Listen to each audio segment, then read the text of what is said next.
Hello, welcome to Gemstone Tarot, 7th of January 2026. As you know, from looking at the titles, I've had a bit of trouble already with the whole 2026 situation. But yeah, sometime around April, I normally catch up. I know. We're having a look in the almanac. And this is new. This is the Ogham calendar. Does anybody know what that is? And I'm assuming that this is the symbol for it. The birch from the new moon on the 18th of January. And then there's a picture of the birch, which I have to say is my favourite tree, and I'm allergic to it, weirdly. Coincidence? I don't know.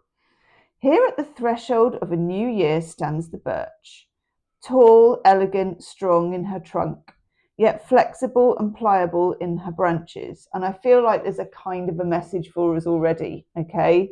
These sorts of trees, they tend to survive better, I think, than like the oak trees and stuff, that if they get struck, split, and these ones are just like, they do a bit of a matrix, you know, like thing. The birch is no stranger to new starts. Her essence is that of welcoming new direction, due to her ability to colonize new ground. She was the first tree to arrive in Britain after the last ice age. How do we know? Preparing the ground for other trees to move in. Her relatively short life and reliance on the wind to carry her tiny seeds far and wide give the birch her pioneering character, perfect for new adventures and new beginnings. During the long, dark January days, how are you finding them, by the way? I am finding them quite long and dark. The birch's strength teaches us resilience, and we need it. Ruled by Venus, she is known as the Lady of the Woods. I did not know that. I didn't know she was ruled by Venus either. I'm loving this. Her silvery white trunk, which I do love, reminds us of the quiet beauty and simple pleasures of January. Does that include cake? Because I've been baking again. I know, I don't know if that's good or bad. The light in the darkness and the extraordinary hidden in the ordinary, allegedly.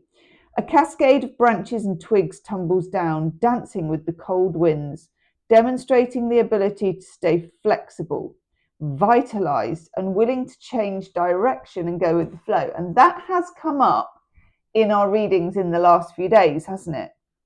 Very much. The dark of January is a great time to release old ways and shed habits that no longer serve us. It's a better way of thinking of it than New Year's resolution, isn't it?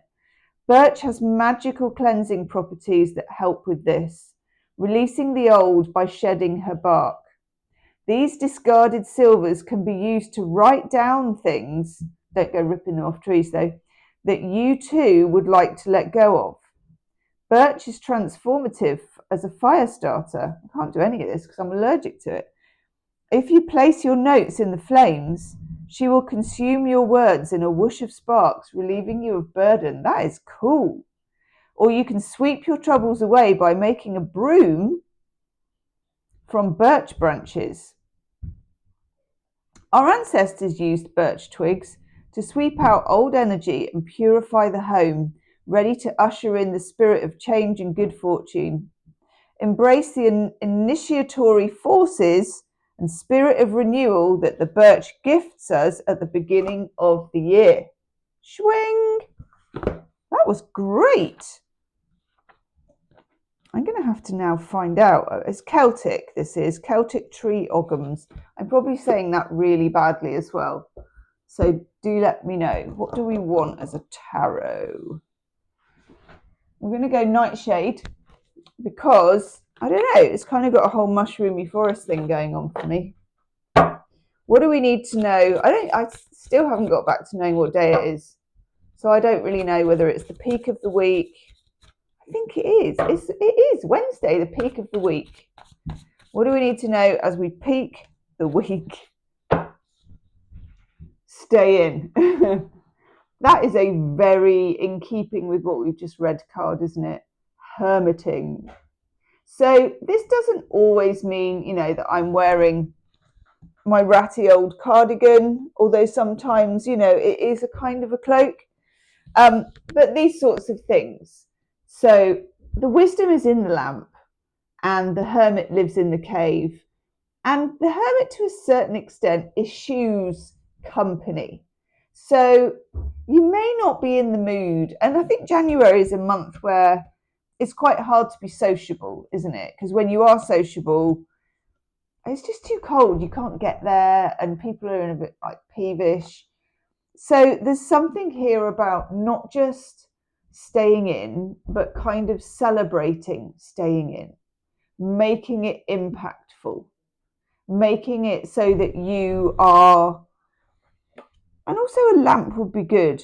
I'm always like hesitant to say candles because I know they're a fire hazard and everything. I do love a candle. And I don't, you know, I did go to, I don't know if I told you this, but I went to a thing that was some music by candlelight thing, and they were LED candles. And I know you don't want to burn the church down. I totally get that. But there's something empty about LED candles. But, you know, they are what they are. Some kind of lamp or light or lantern or whatever. You can just use looking at the moon out of the window. That can be your light. And it's that kind of thing where you tune into the darkness and what it's trying to show you. Okay? Oh my Lord. And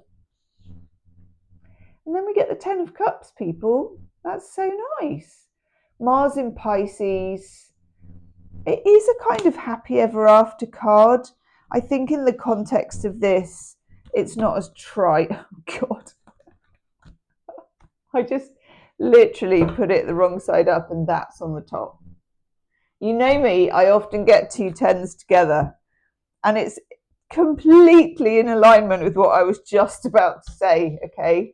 This is a happy ever after card, but in the context of this whole dark January, you know, even in the background of this card of the hermiting, of this kind of, you know, things going on under the soil type feeling, I feel like the combination of these two as the 2 10s is very justified. This is transformation, and it's not easy transformation. It's becoming aware, usually, of family patterns. I find with the 10 of Swords, I find that this represents the tribe or the family or the ancestral, you know, epigenetic, whatever it is type thing. And it's being aware of it, first of all, and it's that whole long dark night of the soul. It's true, January is an interesting but also challenging month for this. What comes out of the darkness? What comes out of the light? And not being afraid of the dark, actually, in a kind of fundamental way, but also, and I'm just looking for an oracle card. Yes.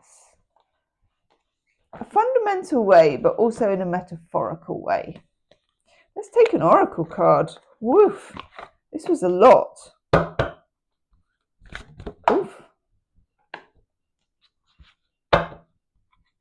Okay, maybe this is the answer. I'll take 2. I can hear someone doing some DIY, by the way. Outside. Who does that? Like, maybe they're just chipping the ice off their car windscreen, to be fair.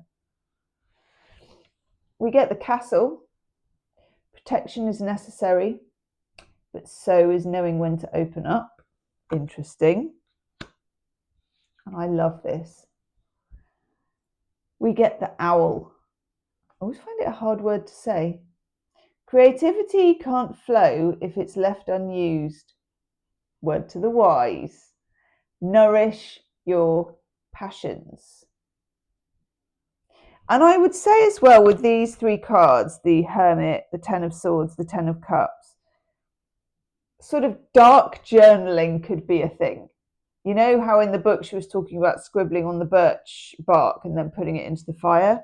Yeah, sort of dark journaling, as in getting all of that out of your head onto the page as a sort of transformational process. I'm going to go and have a lie down. I'll see you tomorrow. Namaste.